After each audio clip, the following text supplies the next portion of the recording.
अॼु जेकी रैली आहे जो में फर्स्ट मई जेका आहे हुनजे खां पोइ जैसे अवामी जमहूरी पार्टी कढी वई आहे। असां शिकायत पर उन्हनि शहीदनि जिन हज़ारनि शहीदनि मज़दूर ते जान ॾिनी पर उन्हनि 150 साल गुज़रण जे बावजूद अॼु बि असांजा मज़दूर आहिनि। अॼु बि नाइंसाफ़ी आहे, अॼु बि असांजी नियाणी सां नाइंसाफ़ी आहे, अॼु बि असांजे नौजवान सां नाइंसाफ़ी आहे।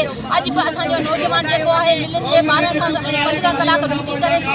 अॼु बि जेके शॉप सां जेके दुकान जेके बि होटलूं आहिनि जिथे बि आहे उते 15 कलाक 16 कलाक ड्यूटी करे थी वञे। जॾहिं शिकागो के शहीदनि फ़क़ति नौजवान लाइ ऐं पंहिंजे मज़दूर लाइ शहादत क़बूल कई त इन राति बि असांजे मज़दूरनि सां नाइंसाफ़ी थिए।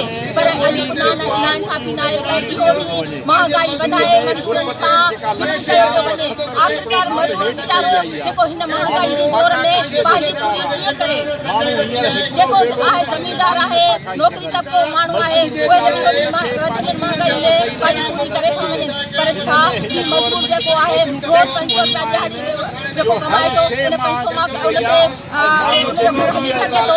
कई त मज़दूर अहिड़ा आहिनि जेके 200 दिहाड़ी कमाइनि था, 300 दिहाड़ी कमाइनि था ऐं हिन वधंदड़ महांगाई में पंहिंजो पेट गुज़रण लाइ परेशान आहे, पंहिंजी ख़ुदकुशी लाइ परेशान आहे। असांजूं औरतूं, असांजूं मासूम नियाणियूं जेके कंहिंजे घर में कमु कनि थियूं उन्हनि सां नाइंसाफ़ी आहे। आख़िर उते जॾहिं हू घर में कमु कनि थियूं, पोचो ॾियनि थियूं, बुहारी ॾियनि थियूं, मज़दूरी कनि थियूं त उते जेके आहिनि रेस तबिको वॾेरो तबिको जेको आहे आख़िरकार उते घटिया इल्ज़ाम हणी ऐं चोरीअ जा इल्ज़ाम हणी पोइ उन्हनि खे कढियो थो वञे। असांजी मासूम नियाणियुनि सां नाइंसाफ़ी आहे। असांजो नौजवान जेको आहे पढ़ियल लिखियल डिग्रियूं खणी रोडनि ते दरबदर आहे। असांजो नौजवान पेट जेको आहे पढ़ियल लिखियल यूनिवर्सिटी डिग्रियूं खणी पोइ मिलनि में कमु थो करे। हिते नौकरियूं टकनि जे एवज़ विकामियूं वञनि थियूं, रिश्वत ते विकामियूं वञनि थियूं ऐं असांजो जेको नौजवान आहे जेको उहो जेको इहो ॾींहुं ख़ुदकुशी करण ते मजबूर थी थो वञे। असां सिंध हुकूमत, असां वफ़ाक़ी हुकूमत सां अपील कयूं था त हीअ महांगाई बंदि कई वञे।